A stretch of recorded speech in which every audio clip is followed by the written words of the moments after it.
Hello बच्चों, आज हम आपके सामने जो टॉपिक लेके आए हैं वो है ज्ञान, यथार्थता और मूल्यों के प्रत्ययों के विशेष संदर्भ में प्रकृतिवादी दर्शन की व्याख्या कीजिए। Explain naturalist philosophy with particular reference to concept of knowledge, reality and values. उत्तर है प्रकृतिवादी दर्शन। शिक्षा के क्षेत्र में प्रकृतिवाद के प्रभाव को समझने के लिए सबसे पहले ये जानना जरूरी है कि प्रकृतिवाद क्या है। ठीक है, सबसे पहले हम ये जानना चाहेंगे कि प्रकृतिवाद होता क्या है। हमने पहले क्वेश्चन में भी पढ़ा है कि जहाँ प्रकृतिवाद की बात आती है वहाँ रूसो का नाम जरूर आता है। तो हम जानेंगे प्रकृतिवाद क्या है। प्रकृतिवाद शब्द में प्रकृति शब्द का दो अर्थों में प्रयोग किया गया है, भौतिक प्रकृति और मानव प्रकृति। भौतिक प्रकृति को दर्शन शास्त्र के प्रकृतिवादी सिद्धांत में सद्वस्तु यानी कि रियलिटी माना गया है। दर्शन शास्त्र में क्या माना है प्रकृतिवादी को? जो रियलिटी है वो सद्वस्तु है, वो प्रकृतिवाद है। मानव प्रकृति की व्याख्या मनोविज्ञान करता है। मानव की प्रकृति कैसी हो, वो किस तरह से विचार बनाए, कैसे कार्य करे, उसकी व्याख्या कौन करता है? मनोविज्ञान। शिक्षा के क्षेत्र में प्रकृतिवाद के प्रभाव में प्रकृति से अधिकतर तात्पर्य मानव प्रकृति से ही है। यद्यपि प्रकृतिवादी शिक्षा शास्त्रियों ने भौतिक प्रकृति का महत्व भी स्वीकार किया है। प्रकृतिवादी दर्शन जड़वादी है, क्यों उसमें चेंज नहीं मांगते हैं, जो जैसा है वो उसे वैसे ही स्वीकार करो। ठीक है ना, इसलिए कहते हैं कि प्रकृतिवादी दर्शन है वो जड़वादी है। जबकि शिक्षा के क्षेत्र में प्रकृतिवाद का मुख्य संस्थापक रूसो स्वयं जड़वादी नहीं था। उसने आदर्शवादी अथवा प्रत्ययवादी दृष्टिकोण से शिक्षा के लक्ष्यों पर विचार किया, किंतु विधियों और साधनों का निश्चय मनोवैज्ञानिक दृष्टिकोण से किया। वास्तव में प्रकृतिवाद का सबसे अधिक प्रभाव शिक्षा के लक्ष्यों में नहीं बल्कि विधियों और साधनों में है, किंतु केवल मानव प्रकृति पर जोर देने के रूप में ही नहीं बल्कि भौतिक प्रकृति पर जोर देने के रूप में भी प्रकृतिवाद ने शिक्षा को प्रभावित किया। अस्तु प्रकृतिवादी दर्शन की व्याख्या आवश्यक है। विलियम ई हॉकिंग के शब्दों में प्रकृतिवाद अध्यात्म शास्त्र का वह प्रकार है जो कि प्रकृति को संपूर्ण सद्वस्तु मानता है। हॉकिंग महोदय क्या कहते हैं कि प्रकृतिवाद है जो क्या है कि अध्यात्म शास्त्र का वह प्रकार है जो प्रकृति को संपूर्ण सद्वस्तु मानता है। प्रकृति को क्या मानता है? रियल मानता है ना। वास्तव में जो है सत्य है वो प्रकृति है, ऐसा मानता है। अर्थात वह जो कुछ अति प्राकृतिक अथवा पारलौकिक है उसका निषेध करता है। वो कहता है जो अति प्राकृतिक है या जो पारलौकिक है उसके बारे में वो चर्चा नहीं करता। प्राकृतिक नियम से जो भी स्वतंत्र दिखलाई पड़ता है, जैसे कि मानव जीवन अथवा कल्पना की वस्तुएं, वास्तव में प्रकृति की योजना का ही अंश है। प्रत्येक वस्तु प्रकृति से ही आती है और प्रकृति में लौट जाती है। निसंदेह बहुत कुछ छिपा हुआ भी है। कुछ ऐसा है जिसकी विज्ञान को खोज करनी है, परंतु ये छिपी हुई वस्तु स्वयं प्रकृति की है। उसके परे या पीछे कुछ नहीं है ना। कुछ ऐसा है प्रकृति के बारे में जो आज तक साइंटिस्ट पता नहीं लगा पाए हैं। फिर भी जो छिपी हुई चीज़ें हैं वो भी प्रकृति की ही है ना, उससे परे कुछ भी नहीं है। इस प्रकार प्रकृतिवादी दर्शन, जैसा कि नाम से स्पष्ट है, प्रकृति को ही संपूर्ण सद्वस्तु मानता है। क्या मानता है प्रकृतिवादी दर्शन? कि प्रकृति ही रियलिटी है। इस प्रकार प्रकृतिवादी दर्शन, जैसा कि उसके नाम से विदित है,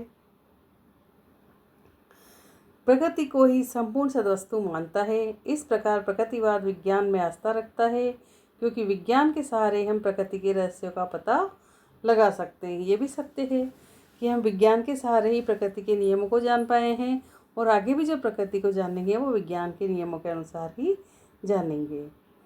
आगे चलते हैं। प्रकृतिवाद बनाम आदर्शवाद। दार्शनिकों में अति प्राचीन काल से ही मन और जड़ पदार्थ की यथार्थता के विषय में विवाद रहा है, जबकि प्रत्ययवादी दार्शनिक मन को सद्वस्तु मानते हैं और प्रकृति को उससे उत्पन्न मानते हैं। प्रकृतिवादियों के अनुसार मन अथवा मनस प्रकृति के विकास की प्रक्रिया में उत्पन्न हुआ है और उसकी व्याख्या जड़ पदार्थ के शब्दों में की जा सकती है। मानव शरीर स्थूल है और मनस उसकी विशेष संरचना का परिणाम है। आदर्शवाद के अनुसार आत्मा का शरीर में आवास है, प्रकृतिवाद के अनुसार शरीर आत्मा को धारण करता है। आदर्शवाद के अनुसार मनस परम सद्वस्तु है, प्रकृतिवाद के अनुसार जड़ पदार्थ परम सद्वस्तु है। आदर्शवाद और प्रकृतिवाद में उपरोक्त स्पष्ट अंतर के बावजूद बहुत कुछ समानताएं भी हैं। इनमें मुख्य निम्नलिखित है। दोनों मानव व्यक्तित्व पर जोर देते हैं। दोनों के अनुसार शिक्षा का लक्ष्य बालक का स्वाभाविक विकास है। दोनों ही मानव को अन्य पशुओं से श्रेष्ठ मानते हैं और उसमें जो कुछ विशेषताएं सामर्थ्य मानते हैं जिससे वह पशुओं के स्तर से ऊपर उठ सकता है। दोनों ही विकास के प्रत्यय में आस्था रखते हैं और विकास की प्रक्रिया को क्रमिक मानते हैं। दोनों के ही अनुसार जीवन क्रमशः अधिकाधिक पूर्ण की ओर जा रहा है। उपरोक्त समानताओं से स्पष्ट है कि शिक्षा पर प्रभाव की दृष्टि से आदर्शवाद और प्रकृतिवाद में बहुत कुछ समानताएं हैं। संशय में प्रकृतिवादी दर्शन के अनुसार संसार की सभी वस्तुएं जड़ तत्व से निकलती है और उसका जड़ तत्व के शब्दों में वर्णन किया जा सकता है। प्रकृतिवाद कहते हैं कि संसार की जितनी भी वस्तुएं है वो जड़ तत्व से निकलती है और जड़ तत्व के शब्दों में वर्णन किया जा सकता है। मनस वास्तव में मस्तिष्क से कुछ अलग नहीं है। मस्तिष्क जड़ तत्व से बना है। अनुभव, कल्पना, चिंतन, तर्क इत्यादि सभी मानसिक क्रियाएं वास्तव में मस्तिष्क के कार्य हैं और वास्तविक ज्ञान इंद्रियों से प्राप्त होता है। इसलिए अनुभववादी सत्य ही अंतिम सत्य है। विज्ञान समस्त ज्ञान का स्रोत है। विज्ञान को कैसे मान रहे हैं कि समस्त ज्ञान का स्रोत कौन है? विज्ञान है। देवी प्रेरणा, प्रार्थना की शक्ति, आत्मा की शक्ति, परलोक, स्वर्ग, नरक आदि केवल मानवीय कल्पनाएं हैं। मन और उसकी क्रियाओं का अध्ययन इंद्रियों के द्वारा किया जा सकता है। मन और व्यक्ति जो सोच रहा है, जो करता है, उनका अध्ययन किस में किया जा सकता है? इंद्रियों के द्वारा कर सकते हैं। मनोविज्ञान मानसिक क्रियाओं की व्याख्या करता है। प्रकृति के नियम अपरिवर्तनीय है और समस्त जगत पर उनका शासन है। विज्ञान प्रकृति के रहस्यों का पता लगाता है और इसलिए विज्ञान ही हमें सच्चा ज्ञान दे सकता है। इस प्रकार प्रकृतिवादी के अनुसार जो कुछ है वही सत्य है और वही उचित है। इसलिए वे बालक को उसके स्वभाव के अनुसार विकसित होने की बात करते हैं। चूँकि प्रकृतिवाद के अनुसार जो कुछ है वही सर्वश्रेष्ठ है, इसलिए वे समाज में यद्भव्यम नीति का समर्थन करते हैं और व्यक्ति के जीवन में समाज और राज्य का अनावश्यक हस्तक्षेप उचित नहीं मानते। क्या मानते हैं वो? कि व्यक्ति के जीवन में समाज और राज्य का अनावश्यक हस्तक्षेप नहीं होना चाहिए। रॉबर्ट आर रस्क के शब्दों में प्रकृतिवाद मानव क्रिया के कारण व्याख्या के लिए भूतकाल की ओर देखता है। प्रकृतिवाद क्या करता है कि मानव की जो क्रियाएं होती है और जो व्याख्या है उसके अनुसार भूतकाल की ओर देखता है। वह वस्तु को जैसी पाता है वैसे ही लेने में संतुष्ट है और उनका अधिक से अधिक उपयोग करता है। वह सामाजिक सहयोग के विरुद्ध व्यक्ति पर जोर देता है। समाज की प्रगतिशील धारणा के स्थान पर रूढ़िवादी बना देता है। ठीक है ना? वो कह रहा है कि जिसे जो रूढ़ियों से चल रहा है, जो सब कुछ होता चला रहा है, उसको वैसे ही चलने दो। तो ये क्या करता है कि समाज को प्रगतिशील जहाँ होना चाहिए, उसमें परिवर्तन होना चाहिए, उसकी जगह क्या करता है? उसको रूढ़िवादी बना देता है। अन्य दार्शनिकों ने प्रगतिवाद को आदर्शवाद से अधिक प्रगतिशील माना है। दार्शनिक दृष्टि से प्रगतिवाद में सबसे बड़ी कमी यह है कि उसमें आध्यात्मिकता का कोई स्थान नहीं है। थॉमस और लेंग के शब्दों में प्रगतिवाद और आदर्शवाद के विरुद्ध मनस को जड़त्व के अधीन कर देता है और यह मानता है कि परम सद्वस्तु आध्यात्मिक नहीं बल्कि जड़ है। वह यह दावा करता है कि प्रकृति कारण के नियमों की व्यवस्था के अधीन देश काल में वस्तुओं का अस्तित्व विश्व भर में सभी प्रकार के तथ्यों और घटनाओं की पर्याप्त व्याख्या करती है। ठीक है, आगे चलते हैं। प्रकृतिवाद के 3 दार्शनिक रूप। दार्शनिक सिद्धांत की दृष्टि से प्रकृतिवाद के निम्नलिखित 3 रूप माने जाते हैं। पहला है भौतिक जगत का प्रकृतिवाद। यह सिद्धांत मानव क्रियाओं, व्यक्तिगत अनुभव, संवेगों, अनुभूतियों आदि की भौतिक विज्ञान से व्याख्या करना चाहता है। यह भौतिक विज्ञान के द्वारा समस्त जगत की व्याख्या जाता है। इसका शिक्षा के क्षेत्र पर विशेष प्रभाव नहीं है। इसने विज्ञान को ज्ञान में सबसे ऊंचे आसन पर बैठा दिया है। विज्ञान न केवल एकमात्र ज्ञान है, बल्कि उसके अलावा कोई ज्ञान संभव नहीं है। इस प्रकार भाववाद के रूप में इस सिद्धांत में दार्शनिक ज्ञान को भी व्यर्थ माना जाता है।